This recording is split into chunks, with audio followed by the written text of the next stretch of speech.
శ్రీ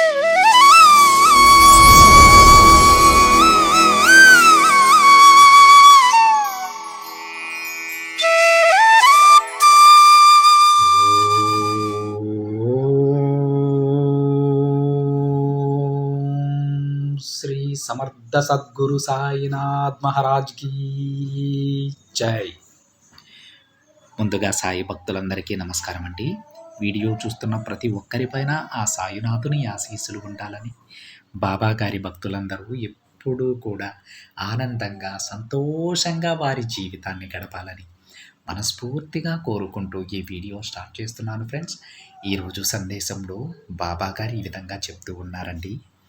బిడ్డ, ఇది చూసిన క్షణమే విను తల్లి.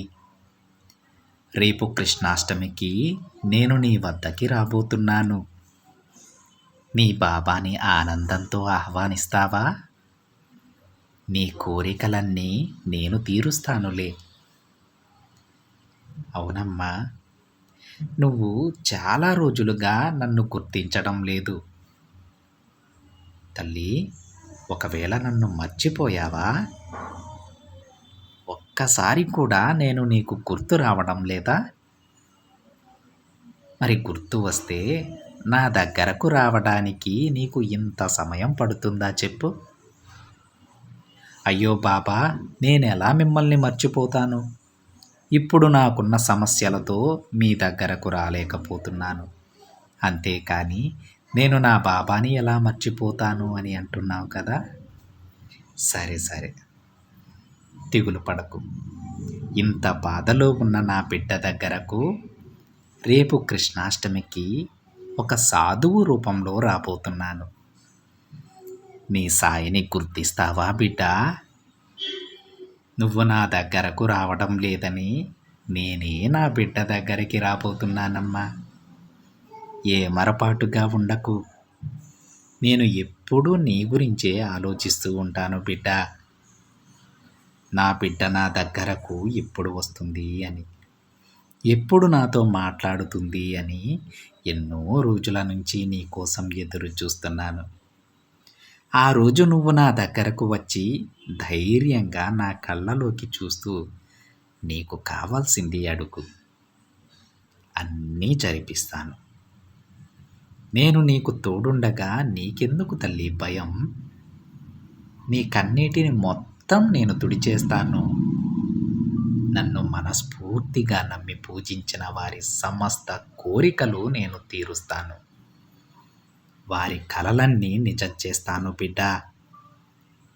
వారి చెయ్యి పట్టుకొని మరీ ముందుకు తీసుకెళ్తాను. నువ్వు ధైర్యంగా ఉండు. నీకున్న సమస్యలన్నింటికీ నేను పరిష్కారం చూపుతానమ్మా. నేను ఒక సాధువు రూపంలో నీ దగ్గరకు వచ్చి నువ్వు కోరిన వరాన్ని ఇవ్వబోతున్నాను బిడ్డ. నీ సాయిని కనులారా దర్శించుకో. ఎట్టి పరిస్థితుల్లోనూ ఈ అవకాశాన్ని వదులుకోవద్దమ్మా. నన్ను నువ్వు ఎప్పుడైతే దర్శించుకుంటావో ఆ క్షణం నీ సమస్యలన్నీ పారిపోతాయి. ఇది నీ సాయి వాక్కు. తప్పకుండా అలానే జరిగి తీరుతుంది. కొన్ని సందర్భాలలో జాగ్రత్తగా ఉండు బిడ్డ. ఎందుకంటే నీ చుట్టూ ఉన్నవారు నిన్ను కిందికి లాగేయాలని చూస్తున్నారు. నువ్వు ఏ మాత్రం అజాగ్రత్తగా ఉన్నా వారు నిన్ను అధఃపాతాళానికి తొక్కేస్తారమ్మా. ఇతరులకు సహాయం చెయ్యి, అది తప్పు కాదు. కానీ అనవసరమైన ఖర్చులు మాత్రం చెయ్యకు తల్లి. ఏది ఎంతవరకో అంతవరకే ఖర్చు పెట్టు. అప్పుడే నువ్వు మానసికంగానూ ఆర్థికంగానూ కూడా మెరుగుపడతావమ్మా. అసలు ఇవన్నీ నీకెందుకు చెబుతున్నానో తెలుసా తల్లి నీకు? నువ్వు నా ముద్దు బిడ్డవి కాబట్టి, నీకు నేను తప్ప ఎవ్వరూ లేరు కాబట్టి. అందుకే నేను నీకు ఇన్ని జాగ్రత్తలు చెబుతూ ఉన్నానమ్మా. వీటిని మనసులో ఉంచుకుని నడుచుకో. అన్నీ నీకు అనుకూలంగా మారుతాయి బిడ్డ. నువ్వు నాపై విశ్వాసం ఉంచి ఆరాధిస్తే నీ జీవితంలో ఎన్నో విచిత్రాలు, అద్భుతాలు జరుగుతాయి. తరువాత వాటిని నీ కళ్ళారా నువ్వే చూస్తావు. ఆ రోజు కూడా అతి త్వరలోనే రానుందమ్మా. అప్పుడు నువ్వే నా దగ్గరకు వచ్చి ఆనంద బాష్పాలు పెట్టుకుంటావు తల్లి. నా బిడ్డ రాక కోసం, తన ఆనందం కోసం నేను కూడా ఎదురు చూస్తూ ఉన్నాను. ఇక ఇవన్నీ జరగాలంటే నువ్వు నాపై నమ్మకంతో ఉండాలి. అప్పుడే నేను చెప్పినవన్నీ కూడా జరుగుతాయమ్మా. అర్థమైంది కదా? ఈ సందేశం విని నీ సాయి రాక కోసం ఎదురుచూడు. నీకు అంతా శుభం జరుగుతుంది అని బాబాగారు అంటూ ఉన్నారండి. ఈరోజు బాబాగారు తన సందేశంలో తన బిడ్డలని ఎలా కరుణించబోతున్నారో చెప్తూ ఉన్నారండి. తన దర్శన భాగ్యాన్ని తన బిడ్డలకి కల్పించబోతున్నానని చెబుతూ ఉన్నారు. ఈ కృష్ణాష్టమికి ఒక సాధువు రూపంలో తన బిడ్డలకి దర్శనమిస్తానని చెబుతూ ఉన్నారు ఫ్రెండ్స్. అంతేకాకుండా అదే సమయంలో వారు కోరిన కోరికలు కూడా నెరవేరడానికి ఒక మంచి ఉపాయం కూడా చెప్పబోతున్నారు.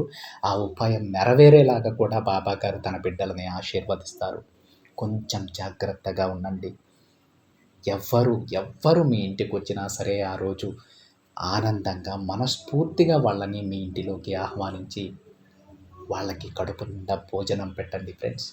ఒకవేళ అభాగ్యులు, నిర్భాగ్యులు మీ దగ్గరకు వస్తే మీ చేతనైనంత సహాయం చేసి పంపించండి. చెప్పలేమండి ఎవరిలో ఆ మహాత్ముడున్నారు, ఎవరి రూపంలో ఆ భగవంతుడు మన దగ్గరికి వస్తూ ఉన్నారు, ఎవరి రూపంలో మనల్ని కరుణించబోతున్నారో మనం చెప్పలేం.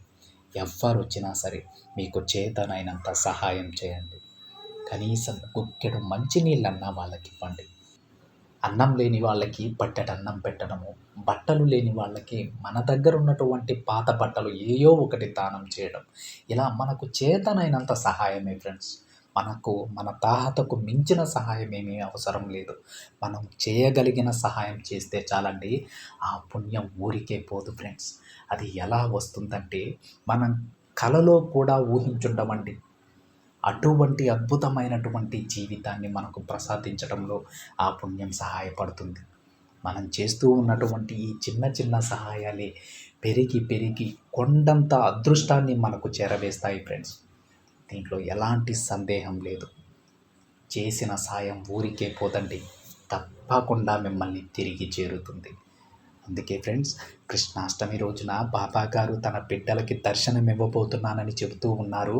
మరి ఆ దర్శనం ఇచ్చేటువంటి అదృష్టవంతులలో మనం కూడా ఉండాలని చెప్పేసి బాబాగారిని మనస్ఫూర్తిగా వేడుకుందాం. ఆ రోజు ఎవ్వరు మన దగ్గరకు వచ్చినా సరే మనస్ఫూర్తిగా ఆహ్వానించి పట్టెడన్నం కావాలంటే అన్నం పెట్టడము, లేదంటే వాళ్ళకు ఏదైనా సహాయం కోరితే మనకు చేతనైనంత సహాయం చేయడమో చేయండి. తప్పకుండా ఆ తండ్రి ఆశీర్వాదంతో మీకు మంచి భవిష్యత్తు కలుగుతుంది. అంతా శుభం కలుగుతుందండి. ఇది ఫ్రెండ్స్ ఈరోజు బాబాగారి సందేశం. వీడియో నచ్చితే ఒక చిన్న లైక్ చేయండి ఫ్రెండ్స్. మరికొంతమంది సాయి భక్తులకి షేర్ చేయండి. మొదటిసారిగా ఛానల్ని చూస్తున్నట్లయితే సబ్స్క్రైబ్ చేసుకుని పక్కనే ఉన్న బెల్ ఐకాన్ని యాక్టివేట్ చేయండి. మరొక బాబాగారి సందేశంతో మరొక వీడియోలో కలుద్దాం. అంతవరకు ఓం సాయిరామ్.